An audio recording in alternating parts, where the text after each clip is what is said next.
안녕하세요. 오디오북 남영은 리딩 브리지입니다. 지난 시간에는 1회차부터 5회차까지의 5개 작품을 연속하여 들려드렸습니다. 오늘은 6회부터 10회까지의 5개 작품을 연속으로 들려드리려고 합니다. 제목은 아버지와 아기 양말, 10개월의 역사, 안면도에서의 어린 추억, 위법 행위와 그 순환사, 고마운 분입니다. 이제부터 남영은 리딩 브리지와 함께 해주세요.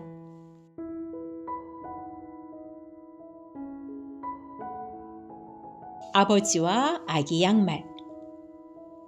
아버지는 오늘도 서랍 깊숙이에서 무언가를 꺼내십니다. 마른 손에는 호국 영웅 기장이 들려 있습니다. 참전 국가유공자에게 수여한 기념 메달이지요. 이제 96세가 되신 아버지에게 6월은 여전히 힘든 달이고 음력 7월은 더욱 쓰린 달임을 저는 압니다. 이제는 제 이야기인 듯 선명해진 아버지의 역사를 이렇게 글로 적습니다. 아버지는 24살, 엄마는 20살에 결혼하셨지요. 그리고 이듬해 아버지는 경찰관이 되었고 첫 딸도 낳았습니다. 복무 3년 되던 해에 한국 전쟁을 맞았고 아버지는 대구로 내려가 경찰 전투부대에 합류해야 했습니다. 서둘러 처자식을 아버지의 본가로 보낼 채비를 꾸렸지요. 피난 행렬은 이미 시작되고 있었습니다. 시간은 백리길에 있었고 아버지가 서해안 물줄기의 나루터까지 배웅한 후 가족은 그렇게 헤어져야 했습니다. 첫 딸의 이름은 진숙이었습니다. 이제 곤지곤지를 시작한 어린 딸은 젊은 아버지를 바라보며 번글거렸지만 아버지는 울먹일 수밖에 없었겠지요. 아버지의 전쟁은 이렇게 시작되고 있었습니다. 23살의 엄마는 시댁으로 들어왔습니다.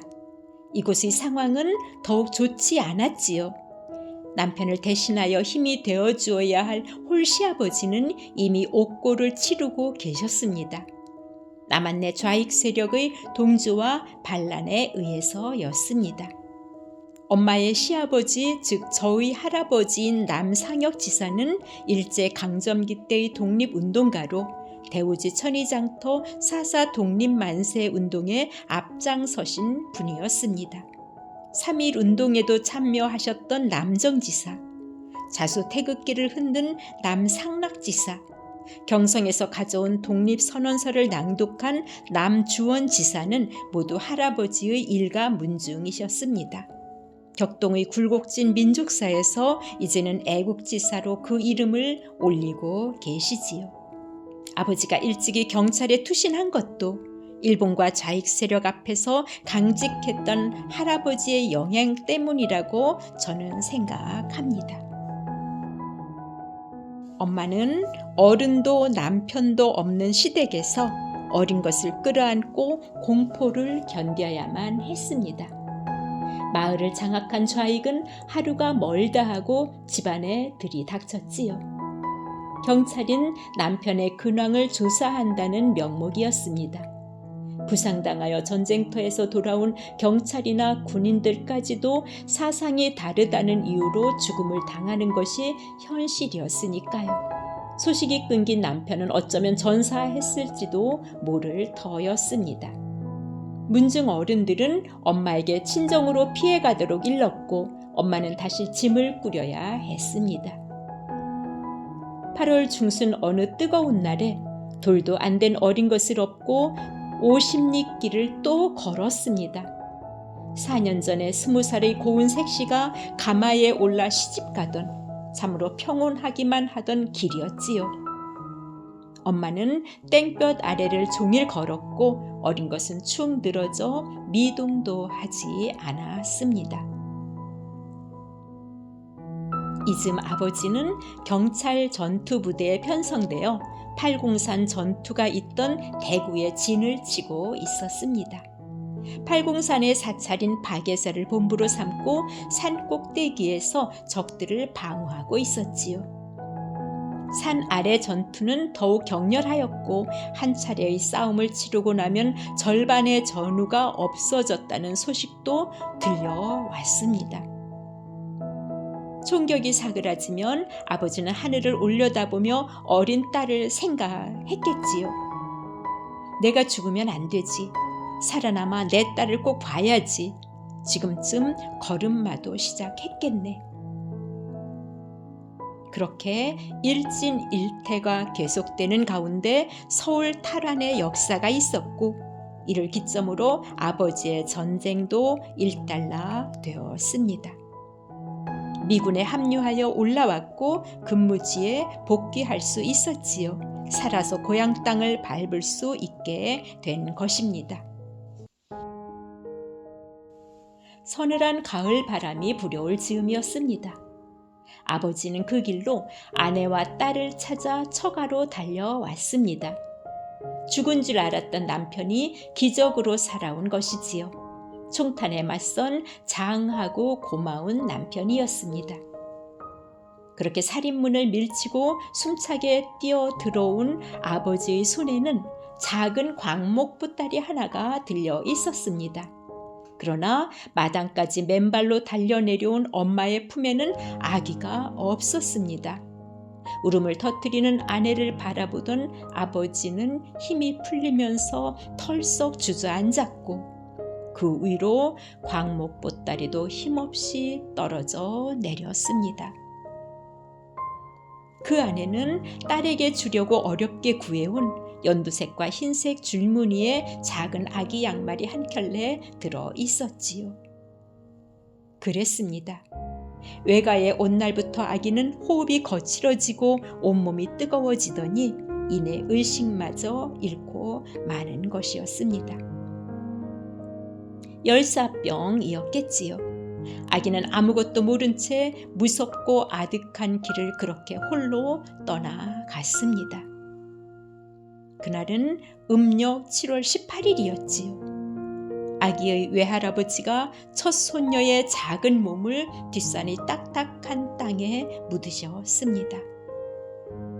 남편이 생사조차 모르는 상황에서 맞닥뜨린 어린 것의 죽음을 안고 엄마가 서럽게 울었듯이 이번엔 아버지가 아기 양말을 안고 며칠을 또 처절히 울었습니다. 진수가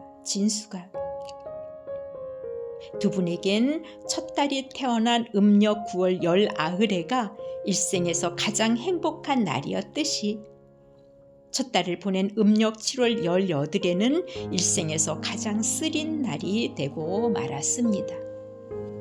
엄마는 요즘 들어 더욱 자주 말씀하십니다.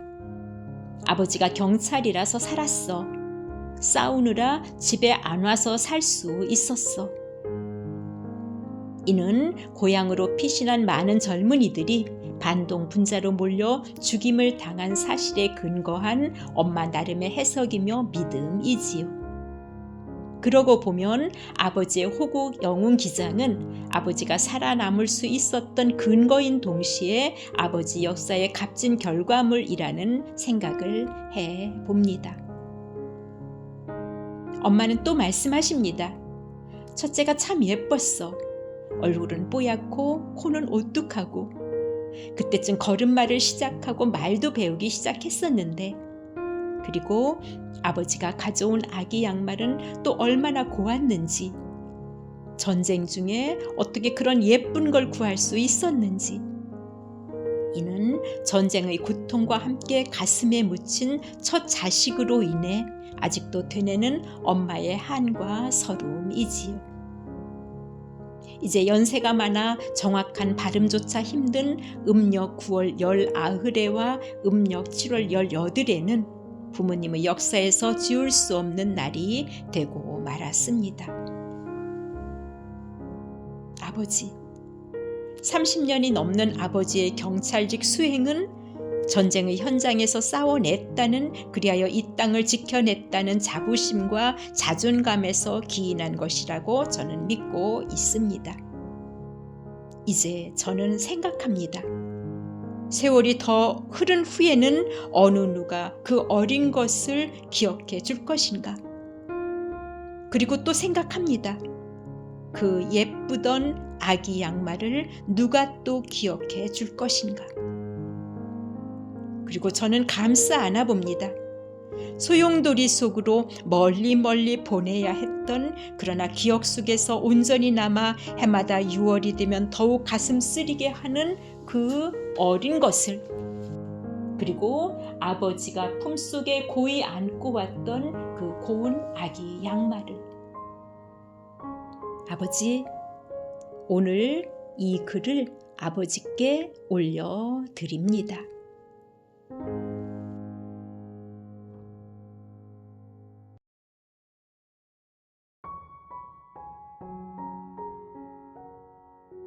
(10개월의) 역사. 둘째를 가졌다는 진단을 받고서 나는 정말 기뻤다. 건강체가 아니어서 내 몸 하나 돌보거나 가꾸기도 힘든 상황 중에서도 나의 소망 1순위는 오로지 둘째, 이왕이면 딸이었던 것이다. 12월 3일이었다. 의사는 축하의 말과 함께 몸을 절대적으로 조심하라는 조언을 덧붙였다. 그런데 이건 일상적인 조심이 아니었다. 24시간을 누워 있어야 한다는 그야말로 충격적인 조심이었다. 또 그럴 것이 이전에 나는 몇 차례의 자연유산을 경험했고 이번에도 습관성 유산의 확률이 높은 상황이었던 것이다. 어둡고 차가워진 초겨울 하늘을 바라보며 나는 많은 것을 생각했다. 내 안의 생명을 지키기 위해 10달 동안 어떻게 행동하고 노력해야 할 것인가. 그리고는 기쁨과 설렘 이후에 다가오는 엄숙함과 경건함을 조심스레 껴안았다. 다음 날 이 절실한 상황을 직장에 알렸고 곧 2달간의 병가에 들어갔다. 이때부터 시작된 10개월의 역사는 가히 한 권의 책으로도 부족할 것이다. 나는 식사 시간과 화장실에 갈 때를 제외한 하루 23시간을 침대에 오롯이 누워 있어야만 했다. 침대에서의 작은 뒤척임조차도 허용되지 않았다. 의사는 나에게 웃어서도 안 된다고 했다. 웃으면 배가 흔들려 여리디 여린 자궁에 영향을 미칠 것이며 유산될 수도 있다는 것이었다. 이전의 생활, 즉 집과 직장에서 늘 바삐 움직이며 지내던 일상의 리듬을 하루 만에 부동자세로 바꾼다는 것이 얼마나 힘든 것인지. 어쨌거나 나는 절대적이고 모범적인 자세로 침대 위를 지켜야만 했다. 머리맡에는 책이나 전화기 등 나만의 소일거리가 진열되었고 일과는 오로지 입과 손과 생각에서 시작되어 입과 손과 생각으로 끝났다. 다행히 큰아이의 양육은 근처에 사는 동생이 맡아주었다. 그런데 자리에 눕게 되자 전혀 예측지 못했던 일이 벌어지고 있었다. 엎친 데 덮친 격이라니. 처음으로 변비라는 것을 경험하게 된 것이다. 몸에 움직임이 없어지니 소화력이 떨어지고 화장실에 가지 않게 되는 것이었다. 23일간의 질긴 장기전이었다. 이런저런 방법으로 노력해 보았으나 아무 효과도 없었다. 기다리다 못해 찾아간 병원에서는 변비약 복용은 유산의 원인이 될 수도 있다며 또 겁을 주었다. 변비약을 복용하면 뱃속에서는 갑작스런 움직임이 있을 것이고 지근거리에 있는 지극히 약한 자궁에 나쁜 영향을 미칠 수도 있다는 설명이었다. 그러나 어찌하겠는가? 다른 방법이 없지 않은가? 나는 조심조심 변비약을 복용할 수밖에 없었다. 아니나 다를까 몇 시간이 지나자 뱃속에서는 드디어 서서히 그러면서도 정확하게 변화가 일어나기 시작했다. 직장벽 안에서는 수축 작용이 있을 터였다. 부글거림은 밤새 지속되었고 이에 파장과 소리로 인해 나는 깜짝깜짝 놀라며 배를 감싸 안아야만 했다. 이윽고 다음 날 나는 화장실에 갔다. 이때 경험한 나만의 사건을 또 누가 알 수 있으랴. 몸속 깊숙한 곳에서 얌전히 쌓여 머무르던 대량의 내용물이 약물의 투입으로 인해 억제 방해를 받게 되면서 일시에 분출하던 그 위력은 가히 상상할 수 없는 지경을 연출하고야 만 것이다. 펑 하는 소리와 함께 화장실 거울 위편 높이까지 튕겨져 올라간 내용물의 수많은 파편은 23일간의 힘겨운 싸움과 인내와 수고를 그대로 표출해 내고 있었다.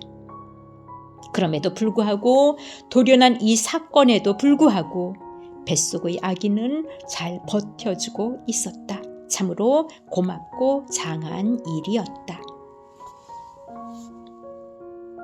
나는 병가에 이어 휴직에 들어갔다. 그리고 여전히 진료 외의 외출은커녕 현관에도 안 나가며 3달째 누워 있어야 했다. 병상 아닌 병상에서 나는 서서히 지쳐갔다. 유산에 대한 두려움은 나를 더욱 힘겹게 했고 그럴 때마다 나는 뱃속의 아기만을 생각했다. 내가 지켜야지, 내가 지켜야지. 7개월로 접어들 무렵이었다. 이쯤 되면 조금은 안심할 수도 있을 시기였다. 그런데 어느 날 일이 또 벌어졌다. 갑자기 배가 찢어질 듯 아프기 시작하는 것이었다. 응급실에 갔다. 가까스로 의기를 넘겼다. 조산의 위험이 있었다. 병원 처방은 역시나 부동자세와 절대 안정이었고 나는 입원을 해야 했다. 입원 후에는 움직임이 더욱 제한을 받았다. 세안이나 손 씻기 등은 물수건으로 해결했고 식사는 옆으로 누운 채로만 가능했다. 낮에는 가족들이 도와주었으나 밤에는 나 혼자 견뎌야 했다. 그런데 입원한 지 일주일쯤 지나서였다. 소변을 보기 위해 한밤에 화장실에 가야 하는 상황이 벌어졌다. 그러나 보행은커녕 침대에서 내려오는 일조차 불어댄 터라 나는 다른 때처럼 1인용 변기를 사용할 수밖에 없었다. 소등된 병실에서 부자유한 몸놀림으로 변기를 찾는 일은 쉽지 않았다. 나는 침대에 납작 엎드린 상태에서 팔을 최대한 아래로 뻗어 더듬거렸다. 드디어 준비되어 있던 변기가 잡혔고 나는 그걸 조심조심 들어 올리기 시작했다.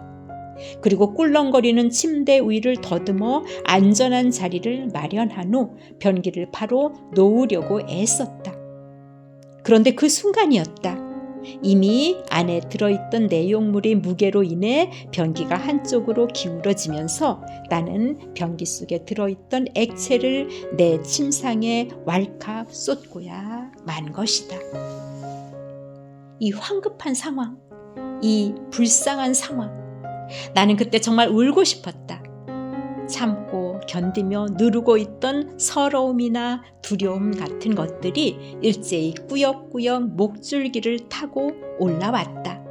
뒤섞인 감정들이 북받쳐 솟아오르고 그 기운이 엉키면서 목구멍이 꽉꽉 막혀왔다. 그것들은 엄마가 되고자 하는 나의 외로운 투지를 후려치며 무섭게 시험하고 있었다. 시간은 그렇게 흘러갔다. 나의 뱃속 생명의 하루하루는 살얼음처럼 조심스럽고 기도처럼 경건하게 10달을 향하고 있었다. 그러는 동안에도 나는 한 번 더 입원해야 했다. 배가 찢어지는 듯한 이의 그 증상으로 정신을 잃는 줄 알았고 2번째의 위기도 어렵게 넘겼다. 8개월에 접어들어 배가 많이 불러졌다. 비로소 제한적인 바깥 활동이 가능하게 되었다.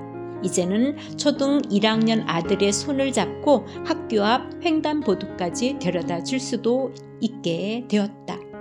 아침의 배웅은 나를 기쁘게 했고 출산용품을 준비하는 짧은 외출은 나를 더욱 행복하게 했다. 힘찬 발길질로 존재를 알리는 귀한 생명을 생각하며 태교에 힘쓰고 2 자녀를 키우는 모성을 상상했다. 드디어 8월 1일 수술을 통해 딸을 분만했다. 건강하고 예쁜 아기였다. 마취에서 깨어나 출산 소식을 듣는 순간 나는 뜨거운 눈물을 흘릴 수밖에 없었다. 출산 후 2달이 지났고 처음으로 교회에 가던 날이었다. 초가을의 상쾌한 아침 햇살이 교회 버스 차창에 스며들었다. 얼마 만에 누리는 평안인가? 얼마 만에 경험하는 자유인가? 이제는 마음대로 움직이며 행동할 수 있다는 사실이 나를 한없이 들뜨게 했다. 그때 버스 안에서 들리던 복음 성가를 나는 지금도 기억한다. 그리고 울컥하며 올라와 목구멍을 막던 덩어리를, 그로 인한 목맴을 나는 지금도 잊지 못한다. 사랑은 모든 것 감싸주고 바라고 믿고 참아내며 사랑은 영원토록 변함없네. 그랬다. 노랫말처럼 이 모든 것은 사랑이었기에 가능한 일이었다. 부모는 사랑이다. 그렇기에 나의 외로운 분투가 가능했던 것이리라. 10개월의 인고 끝에 얻은 축복과 상급이었던 것이다.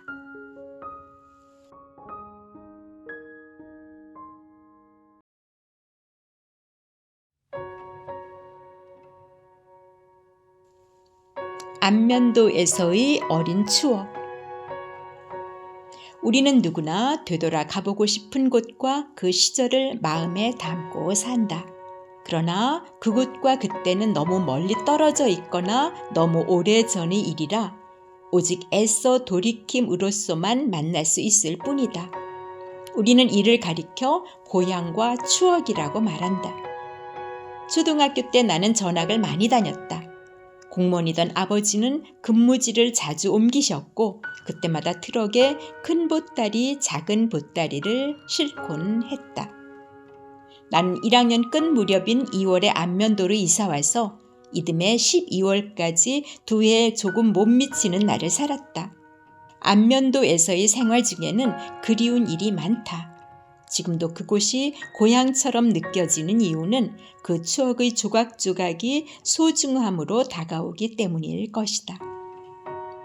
지금은 안면대교로 육지와 연결되고 태안해안국립공원과 해수욕장이 조성되면서 유명 관광지로 개발된 곳이지만 그 당시엔 외로운 섬마을에 지나지 않았다. 5년 전에 나는 퇴직을 하자마자 제일 먼저 안면도를 찾았다. 이제 50년이 더 지났음에도 불구하고 어느 날 문득 마주한 그곳은 정말 이제 놀랄 만큼 생생한 기억 안으로 나를 끌어당겼다. 내가 살던 집과 동네, 한참을 올라가던 교회, 학교 가던 언덕길과 신장로, 그리고 학교 풍경. 이들은 여전히 거기에 있었다. 과거의 모습이나 소리와는 전혀 다른 모습이었지만 그러나 내가 기억하고 싶은 모습과 소리만은 그대로 되돌려주고 있었다. 우리 집 뒤편에는 꽤 넓은 밭이 있었다. 그리고 그 끝에 화장실이 있었다. 화장실은 늘 무서운 곳이었다. 어느 날 동생이 화장실 문을 미처 닫지 못한 채 쪼그려 앉았는데 바로 앞 풀숲으로 뱀이 기어가고 있었다. 순간 동생은 뱀이 화장실 안으로 들어올 거라 생각되어 넋이 나간 채 까무러칠 듯이 뛰쳐나오고야 말았었다. 이는 지금도 트라우마로 남아있다. 밤에 화장실에 다니는 일은 더욱 끔찍한 일이었다. 그때마다 난 동생과 함께 움직였고 화장실 앞을 번갈아 지켜야만 했다. 3학년 봄쯤일까? 나는 밭두렁 한편에 감나무를 심었었다. 어디선가 얻어온 어린 나무를 심고서 빨리 자라기를 기다렸고 이사한 후로도 한참 동안 그 감나무를 궁금해했다. 나 혼자 심은 내 나무였기에 특별한 의미를 부여한 때문이리라. 집 주변에는 번듯한 건물들이 모여 있었다. 우체국과 면사무소가 있었고 농협도 있었다. 어떤 아이가 저 농협은 우리나라 돈을 만드는 곳이래 라고 자신있게 말하는 통에 나는 그 말을 그대로 믿었고 오랫동안 그곳을 신기하고 대단한 곳으로 생각하기도 했다. 동네 뒤편의 동산에는 작은 교회가 있었다. 주일학교 예배는 나에게 맞춤 교육이었다. 설교 내용은 재미있었고 찬송가의 멜로디는 기쁨을 주었다. 성탄절 전날 밤의 잔치는 얼마나 즐거웠는지 이곳은 내 신앙의 출발지가 되었다. 나는 안면 초등학교에 다녔다. 학교까지는 언덕을 넘어 한참을 가야 했다. 언덕 위에는 작은 연탄 공장이 있었다. 하굣길에 보면 젊은 아저씨 혼자서 늘 검은 손을 움직여 연탄을 찍어내곤 했다. 아저씨는 원통 모양의 검증 쇠틀 밑바닥에 왕겨를 얇게 뿌린 다음 삽으로 석탄 가루를 가득 붓고 우이판을 덮은 후에 온몸에 힘을 실어 흔들고 누르기를 반복하곤 했다. 그런 후 뒤집어 틀을 조심스레 드러내면 늘 야무진 연탄 한 개가 나와 오독하니 앉아 있었다. 단짝인 향수기와 나는 그 앞에 쪼그리고 앉아 연탄의 신기한 탄생 과정을 한참 동안 지켜보곤 했다. 그런데 어느 날부터인가 공장 안을 지날 때면 죽을 듯이 도망쳐야만 하는 상황이 생기게 되었다. 동네 언니가 우리에게 알려준 비밀 정보에 의하면 여기는 매우 무서운 곳이라는 것이었다. 그 이유를 묻는 우리를 위해 언니가 떨리는 손가락으로 조심스레 가리킨 공장 담벼락에는 예전에 못 보았던 글씨가 큼지막하게 쓰여 있었다. 바로 연애 상담소. 우리는 그 뜻이 무엇인지 몰랐으나 머리푼 처녀 귀신이 발목을 잡는 무서운 곳이라는 것을 직감했고 이후로는 공장문이 열렸든 닫혔든 식은땀을 흘리며 휘달려야만 했다. 학교로 가는 한겨울의 신장로는 얼마나 추웠는지 어느 때는 털신 속에 양말을 3켤레까지 껴 신는 일도 있었다. 그때 그 추위 이상을 나는 지금도 기억하지 못한다. 한 달에 한 번씩 있는 저축의 날에는 학교에서 저축금을 걷었다. 나는 엄마에게 받은 20원을 이 길 어딘가에서 잃어버리고 울었던 적이 있다. 크라운 산도나 심리사탕은 이 길에서 친구들과 나눠 먹던 최고의 간식이었다. 흰색의 심리사탕은 심리길을 갈 때까지도 녹지 않아 붙여진 이름이다. 어찌나 단단한지 깨물어지지도 않았다. 3학년 담임 선생님은 나에게 중요한 학급 일을 맡기셨다. 매일의 날씨를 관찰한 후에 기온과 날씨 상황을 한 문장으로 지어 칠판 옆 큰 종이에 적는 일이었다. 가을이 되어 갑자기 추워진 날씨 상황을 나는 팔에 소름이 돋았다라고 적은 일이 기억난다. 그런데 우리 교실의 낡은 온도계가 고장 나는 일이 있었다. 온도계가 설치된 유일한 다른 학급은 마침 오빠가 있는 6학년 일반 교실이었다. 나는 상급반에 들어간다는 긴장감과 자랑스러움으로 가슴이 뛰었다. 향수기를 졸라 함께 교실 앞까지 갔으나 차마 안으로 들어갈 용기는 없었다. 나를 알아본 오빠 친구가 오빠를 데려왔고 이 어려운 일을 겨우 해결할 수 있었다. 상급반에 갔었다는 사실에 왠지 우쭐하기도 했으나 한편으론 부끄러워 고개를 들 수 없었다. 가을에 교내 미술대회가 있었다. 1학년인 동생과 나는 함께 출전했다. 그리고 자유 제목의 풍경화를 그리게 되었다. 동생은 그리기에 소질이 있었다. 대회가 한참 진행되던 때였다. 진지하고 엄숙한 대회장을 거닐던 담당 선생님이 문득 동생 옆에 서더니 큰 소리로 말씀하셨다. 너희 집 꽃밭에는 불이 났니? 동생의 도화지는 이미 빨간색과 주황색으로 온통 범벅이 되어 있었다. 아이들은 모두 키득거렸다. 동생은 무안하여 고개를 들지 못했고 나는 창피하여 고개를 들지 못했다. 나는 집으로 오자마자 엄마에게 일렀다. 항은이가 그림을 너무 이상하게 그려서 내가 창피했어요.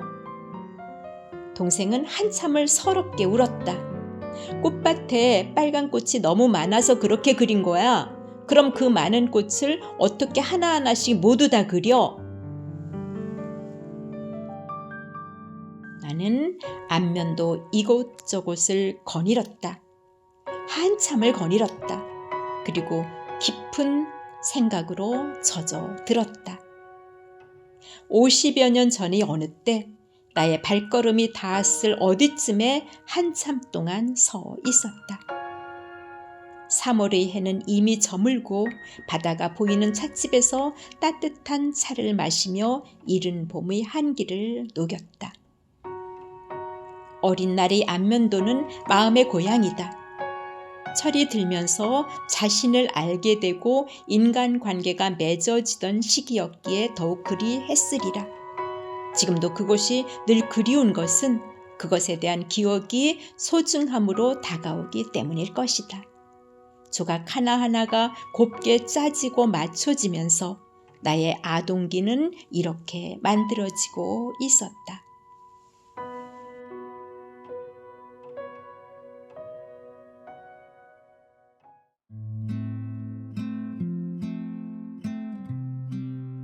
위법 행위와 그 순환사.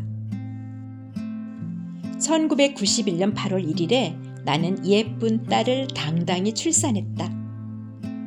출산은 여성의 권리이다.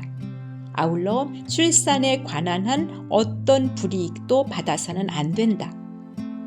이건 저출산의 역대 기록을 매년 갈아치우며 인구 절벽을 향하고 있는 우리나라의 현실에서 출산에 관한 한 사회가 책임져야 한다는 인식과 함께 더욱 강조되고 있는 사항이다. 이와 관련하여 출산을 앞둔 임산부는 직장에서 출산 휴가를 보장받는다.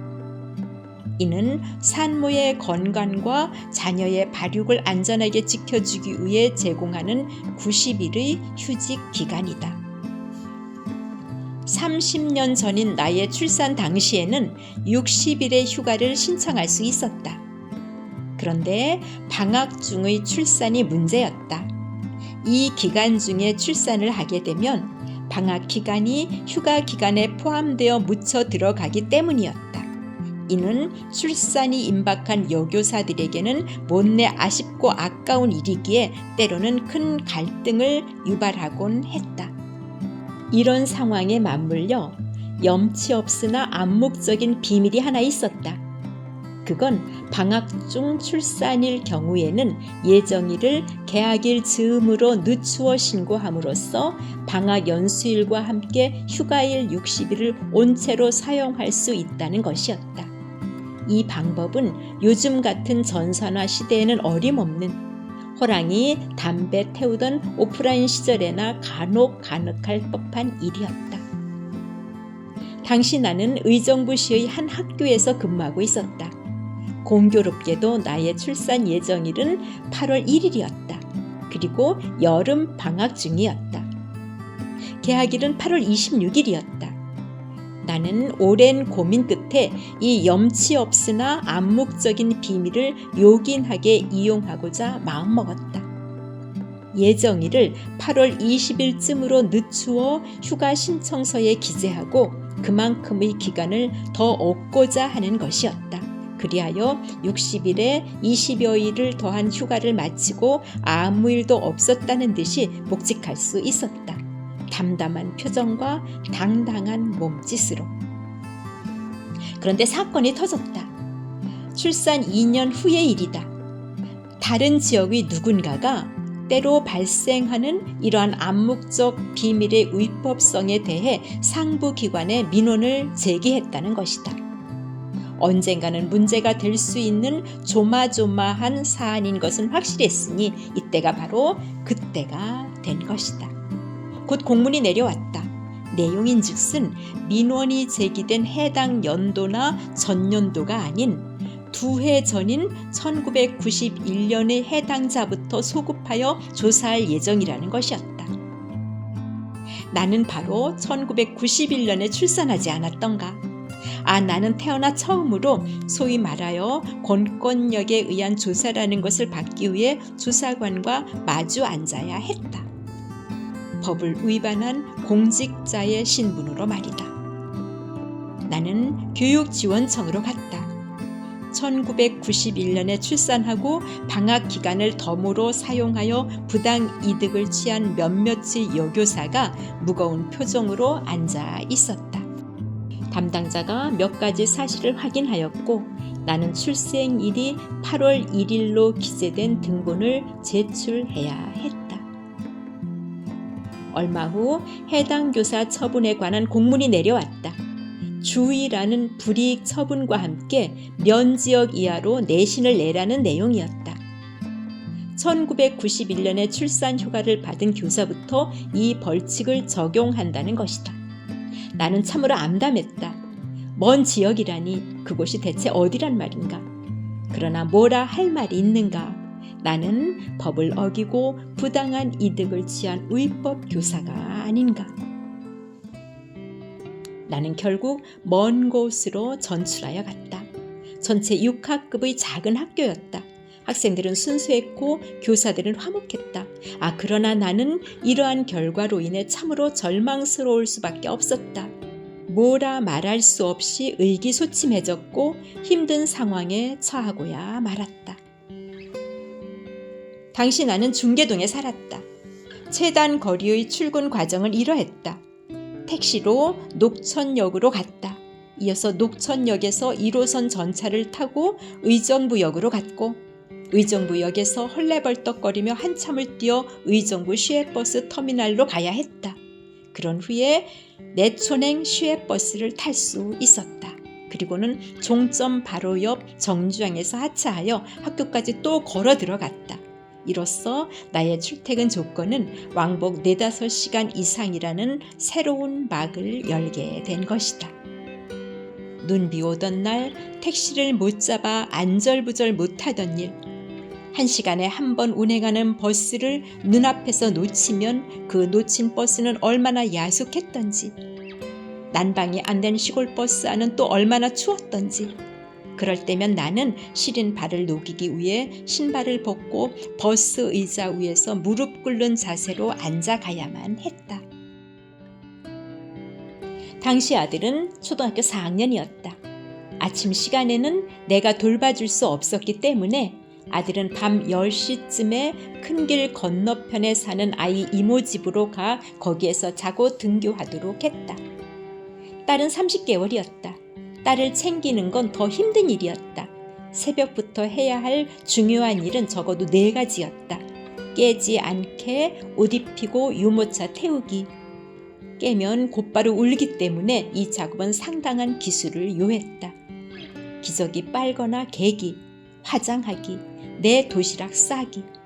물론 나의 아침 식사는 생각도 못했거니와 먹는다 한들 목에 걸려 넘기지도 못했을 것이다. 출근하는 길에 아이 이모 집에 딸을 데려다 주었다. 어쩌다 깨면 숨이 넘어갈 듯이 울어젖히는 그 어린 것을 뒤로하고 나는 귀를 틀어 막으며 내달려야 했다.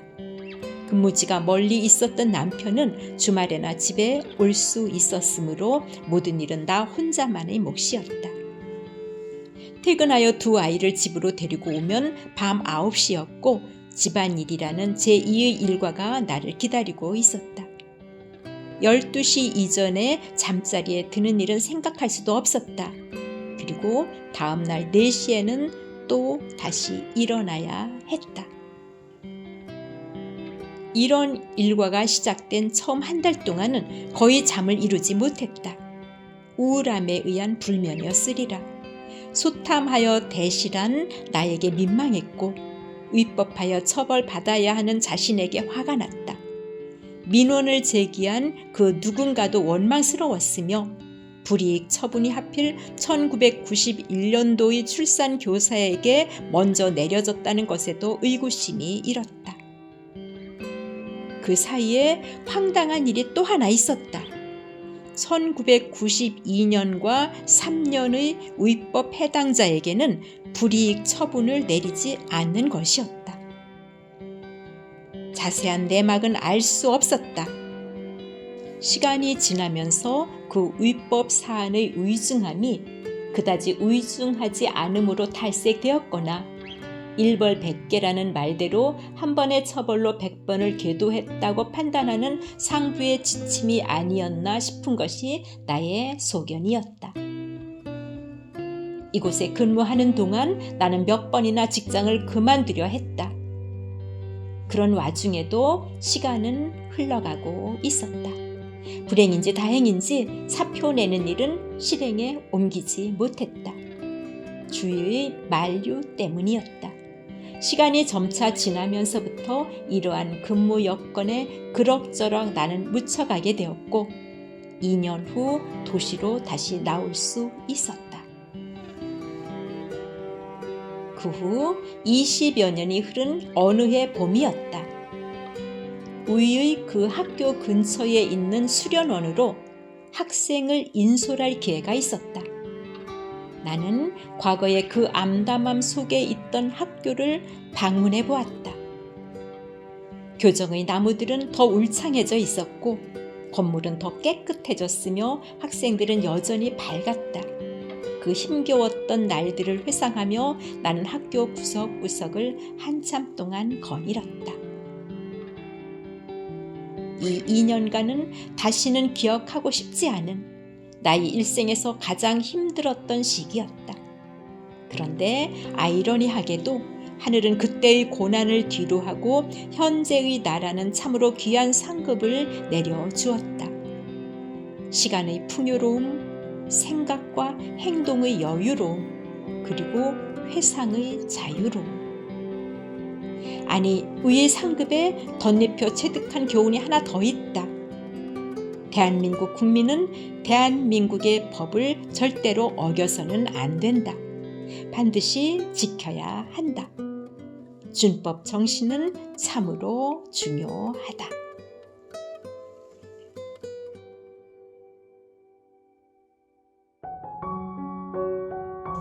고마운 분. 요즘에는 회상하고 싶은 일들이 무척 많아진다. 기뻐서 간직되는 일, 슬퍼서 잊히지 않는 일, 놀라서 떠오르는 일, 미안하여 남아있는 일 등등. 그래서 잠시 만났다가 이름도 모른 채 헤어진 그분이 오늘따라 생각나는 것은 잊고 싶지 않은 고마움의 깊이가 이미 마음속을 차지하고 있기 때문일 것이다. 벌써 30년도 더 된 일이다. 아들이 세돌에 가까워져 밖에서 놀자고 조를 나이가 되었을 즈음 나는 기대감과 기쁨으로 드디어 세발 자전거를 샀다. 아들은 몇 날 며칠 동안 거실에서 운전법을 익혔고 어느 정도 자신감이 생겼다 싶었을 때 우리는 밖으로 나갔다. 그리고 여린 두 다리와 팔의 힘만으로 묵직한 자전거를 씩씩하게 운전하며 세상을 향해 전진하기 시작했다. 그 모습이 얼마나 대단하고 기특한지 나는 입을 다물지 못했다. 이른 가을의 따스한 토요일 오후였다. 오늘은 좀 더 멀리 나가봐야겠다. 혼자 힘으로 끝없는 길을 헤쳐가는 동안 이 어린 것은 많은 것들을 알아가게 될 것이다. 아들은 신이 났다. 제법 빨리 달렸다. 뒤따라오는 엄마를 돌아보는 얼굴에는 만족감과 자랑스러움이 넘치고 있었다. 얼마쯤 달렸을까? 문득 주위를 둘러보았다. 꽤 많이 지나온 한적한 길은 우리 동네를 많이 벗어나 있었다. 그런데 평평치 못한 도로면으로 인해 자전거의 바퀴가 툴툴거리며 들썩이고 있는 게 아닌가. 아들의 자세가 불안정하다고 느끼는 바로 그때였다. 움푹 파인 도로의 한 귀퉁이로 앞바퀴가 빠져 들어가 부딪히는가 싶더니 그 충격에 의해 아들과 자전거가 한 덩어리가 되어 튕겨 오르고 이어 땅으로 털썩 떨어져 내리는 것이었다. 모든 것은 한순간이었다. 나는 몸을 날려 아들을 안았다. 그러나 이를 어쩐단 말인가. 아들이 여린 턱살은 가로로 깊고 길게 찢어져 선홍색의 피를 줄줄 흘리고 있었다. 한 손으로 아들을 안고 한 손으로 상처를 잡아 누르면서 주위를 돌아보았으나 아무도 없었다. 아무것도 보이지 않았다. 나는 미친 듯 소리 질렀다. 도와주세요, 도와주세요. 얼마나 뛰었을까? 나는 숨이 넘어가기 직전이었다. 그때였다. 작은 트럭 한 대가 이쪽을 향해 오는 것이 아닌가. 나는 손을 마구마구 흔들어 댔다. 도와주세요. 우리 애가 다쳐서 피가 많이 나요. 기사님은 뛰어내려와 문을 열어주었고 황급히 조수석에 오른 후에야 나는 주위를 살필 수 있었다. 아들의 앞자락은 물론이고 턱을 감싸고 있는 나의 오른손은 온통 피범벅이 되어 있었다. 놀란 아들은 하얗게 질린 채 덜덜 떨고 있었다. 그리고 우리는 처음 보는 낯선 분의 차에 올라와 있었다. 어떻게 병원까지 갔는지 모르겠다. 응급실 바로 앞에서 트럭이 멈췄다. 나는 뒤도 돌아보질 못했다. 기사님의 얼굴도 제대로 보질 못했다. 응급실 안으로 뛰어 들어가면서 나는 외마디만 질렀다. 우리 애가 많이 다쳤어요. 아들은 곧 의사의 손으로 넘겨졌다. 놀람과 죄책감으로 나의 온몸은 떨고 있었다. 그리고 얼마의 시간이 지났을까? 수술실에서 의사가 나왔다. 속과 겉으로 많이 봉합했어요. 상처가 깊어서 턱뼈가 보일 정도였어요.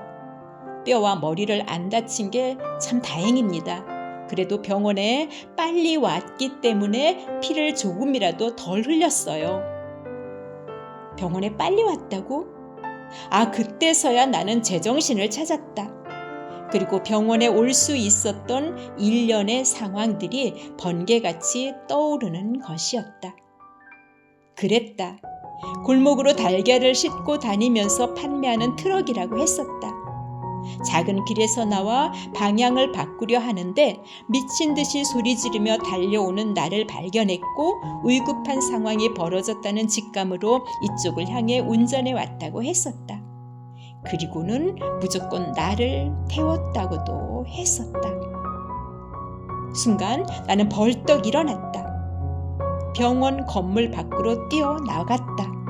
그리고 정신없이 그분을 찾아다녔다. 그러나 그때까지 트럭이 있을 리는 만무하였다. 아니, 이 고마운 은인에게 내가 어찌 해드렸나? 이를 어쩐단 말인가? 고맙다는 말조차 못했는데 고맙다는 그 한마디조차를. 나는 그분을 꼭 다시 뵙고 싶었다. 그 고마움을 꼭 전하고 싶었다. 그 후로 나는 트럭이 오갈 만한 장소를 찾아 나가 보았다. 그리고 이리저리 물으며 다니기도 하였다. 퇴근 후와 주말이면 몇 번이나 시간을 내었다.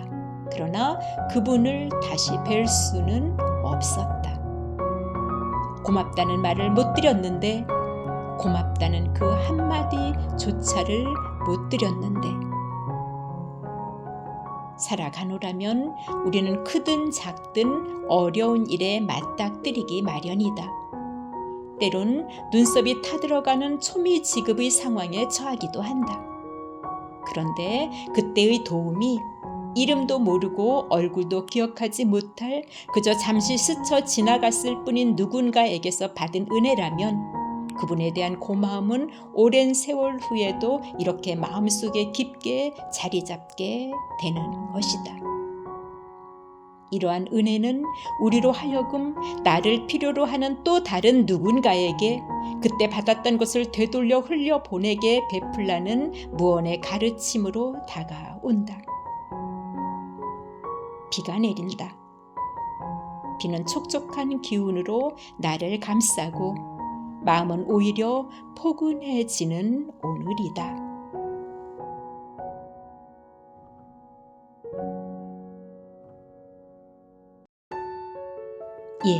지금까지 5개의 작품을 연속하여 들려드렸습니다. 다음 시간부터는 모두 7회차에 걸쳐 자전적 수필 쓰기의 방법에 대한 강의를 들려드릴 계획입니다. 독자님들도 자신의 소중한 삶을 되돌아보고 이것을 나만의 역사로 기록하는 계기가 되었으면 하는 바람으로 강의를 진행하려고 합니다. 구독과 좋아요 부탁드리고요. 남영은 리딩 브리지였습니다. 고맙습니다.